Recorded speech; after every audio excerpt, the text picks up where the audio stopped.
स्वामी विवेकानंद जयंती समारोह एवं विचार गोष्ठी का आयोजन धूमधाम से मनाया गया। स्वामी विवेकानंद का वेदांत दर्शन और राष्ट्रीय चेतना के निर्माण में आयोजन किया गया। आयोजन के अध्यक्ष डॉक्टर अशोक पांडे तथा मुख्य अतिथि प्रोफेसर गिरीश चंद्र त्रिपाठी एवं मुख्य वक्ता पूर्व मंत्री आनंद स्वरूप शुक्ला, विशिष्ट अतिथि मंगला प्रसाद सिंह व राजीव उपाध्याय की उपस्थिति में टीडी कॉलेज के मनोरंजन हॉल में समारोह का आयोजन किया गया। आइए सुनते हैं पूर्व मंत्री आनंद स्वरूप शुक्ला ने क्या कहा। बलिया से विजय कुमार सोनी की रिपोर्ट। स्वामी विवेकानंद जी के जयंती मनाई जा रही थी, आप बतौर अतिथि थे, क्या कुछ कहेंगे इस अवसर पर? युग प्रवर्तक राष्ट्रीय चेतना के अग्रदूत विवेकानंद जी की आज जयंती के अवसर पर राष्ट्रीय चेतना मंच द्वारा संगोष्ठी का आयोजन किया गया था और भारतीय समाज को विवेकानंद जी ने जो संदेश देकर के वो गए हैं, वो उनके संदेश आज भी उतने ही जीवंत हैं और सभी के जीवन में उन विचारों को आत्मसात करने के लिए आवश्यकता है। आज जो भी हमारे सामने चुनौतियां हैं, उन चुनौतियों का सामना करने के लिए सभी का सशक्त होना, सभी का बलशाली होना, स्वयं पर विश्वास करना, ये अति आवश्यक है और ये उनके संदेश से हमें यही प्राप्त होता है। जी, और जिस तरह से देखा है शुक्ला जी, आज की युवा पीढ़ी ऐसे विचारों को आत्मसात न करते हुए नशा और अन्य सोशल मीडिया का एक नशा सा चर्चा किया है, उसमें घुलती जा रही है, तो उनके लिए क्या कहेंगे? ये दुर्भाग्यपूर्ण है, किंतु उन सभी लोगों को जो हमारे उच्च आदर्श हैं, जो भारत की मूल संस्कृति के संदेश हैं, जिन्होंने विवेकानंद जी ने अपने वक्तव्यों के माध्यम से, अपने वक्तव्यों के माध्यम से यूरोप में और भारत में भी दिए हैं, उनके संदेशों को अपने जीवन में अगर हम उतारते हैं तो हम अपने समाज, परिवार और देश के लिए भी उपयोगी बन पाते हैं। बाकी जो भी मार्ग हम जाते हैं वो हमें बहुत ही निष्ठा की ओर ले जाते हैं, हमारे जीवन को समापन की ओर ले जाते हैं। जी, जिस तरह से देखा जाए अभी नगर विधानसभा क्षेत्र में हम लोग मौजूद हैं और त्यौहार भी आ रहे हैं, मकर संक्रांति है, तो इस विधानसभा क्षेत्र की जनता क्या कहेंगे? हमारे भारत उत्सव का देश है, उत्सव धर्मी हमारी संस्कृति है।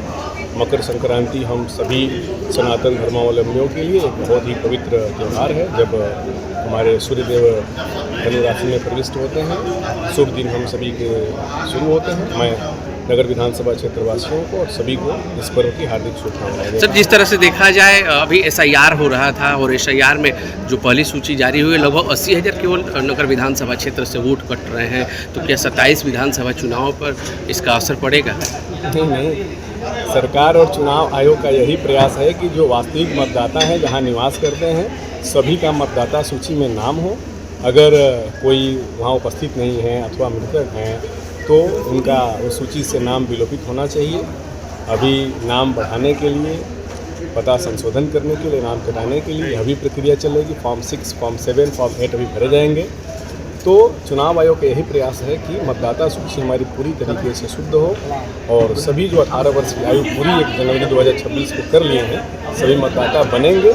यही निर्वाचन आयोग का और हम सभी राजनीतिक कार्यकर्ताओं का भी यही प्रयास है। सर, जिस तरह से देखा जाए सपा बड़ी गदगद नज़र आ रही है कि जो वोट कट रहे हैं, ये शहरी क्षेत्र के वोट कट रहे हैं और इसका कहीं ना कहीं नुकसान भाजपा को हो जाएगा।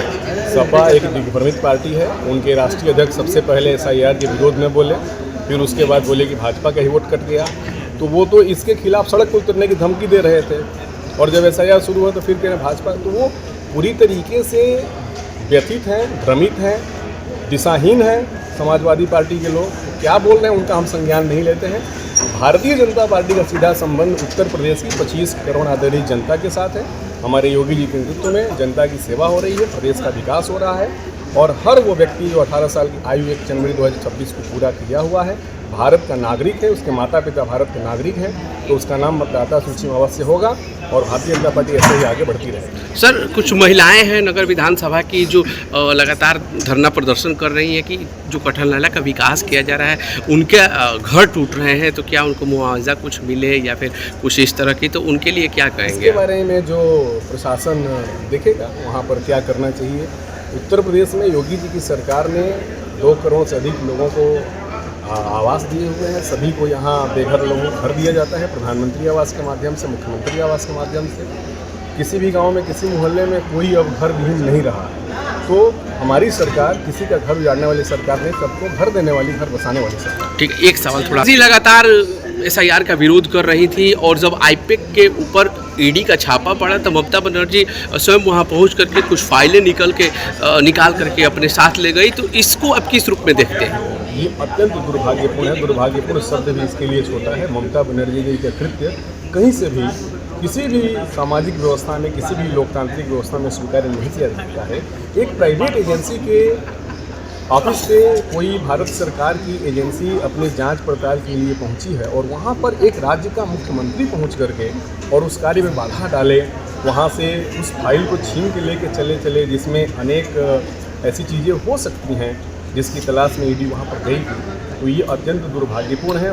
भारत की संघीय व्यवस्था के लिए एक चुनौती है और निश्चित रूप से ममता बनर्जी को इस प्रकार के कृत्य के लिए देश से क्षमा मांगनी चाहिए।